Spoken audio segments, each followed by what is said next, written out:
Je suis désolé. Mais je ne veux pas être empereur. Ce n'est pas mon affaire. Je ne veux ni conquérir ni diriger personne.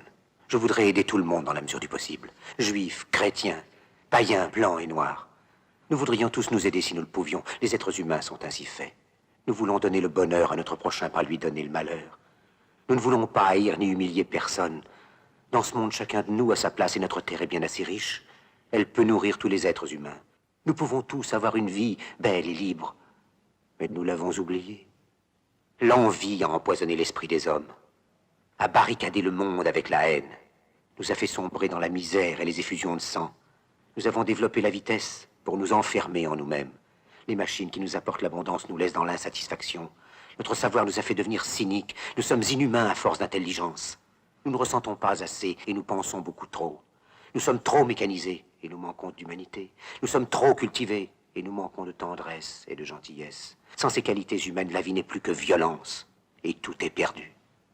Les avions, la radio nous ont rapprochés les uns des autres. Ces inventions ne trouveront leur vrai sens que dans la bonté de l'être humain, que dans la fraternité, l'amitié et l'unité de tous les hommes. En ce moment même, ma voix atteint des millions de gens à travers le monde. Des millions d'hommes, de femmes et d'enfants désespérés, victimes d'un système qui torture les faibles et emprisonne les innocents. Je dis à tous ceux qui m'entendent, ne désespérez pas. Le malheur qui est sur nous n'est que le produit éphémère de l'avidité, de l'amertume de ceux qui ont peur des progrès qu'accomplit l'humanité. Mais la haine finira par disparaître, et les dictateurs mourront, et le pouvoir qu'ils avaient pris au peuple va retourner au peuple. Et tant que les hommes mourront, la liberté ne pourra pas périr. Soldats, ne vous donnez pas à ces brutes, à une minorité qui vous méprise et qui fait de vous des esclaves, en régiment toute votre vie, et qui vous dit ce qu'il faut faire et ce qu'il faut penser, qui vous dirige, vous manœuvre, se sert de vous comme chair à canon, et qui vous traite comme du bétail. Ne donnez pas votre vie à ces êtres inhumains, ces hommes-machines, avec une machine à la place de la tête et une machine dans le cœur. Vous n'êtes pas des machines, vous n'êtes pas des esclaves, vous êtes des hommes. Des hommes avec tout l'amour du monde dans le cœur. Vous n'avez pas de haine, sinon pour ce qui est inhumain, ce qui n'est pas fait d'amour. Soldats, ne vous battez pas pour l'esclavage, mais pour la liberté. Il est écrit dans l'Évangile, selon saint Luc, le royaume de Dieu est dans l'être humain, pas dans un seul humain, ni dans un groupe d'humains, mais dans tous les humains, en vous.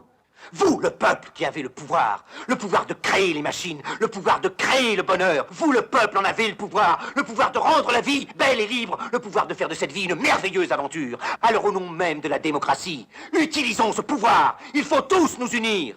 Il faut nous battre pour un monde nouveau, décent et humain, qui donnera à chacun l'occasion de travailler, qui apportera un avenir à la jeunesse et à la vieillesse la sécurité. Ces brutes vous ont promis toutes ces choses pour que vous leur donniez le pouvoir. Ils mentaient. Ils n'ont pas tenu leurs merveilleuses promesses. Jamais ils ne le feront. Les dictateurs s'affranchissent en prenant le pouvoir, mais ils font un esclave du peuple.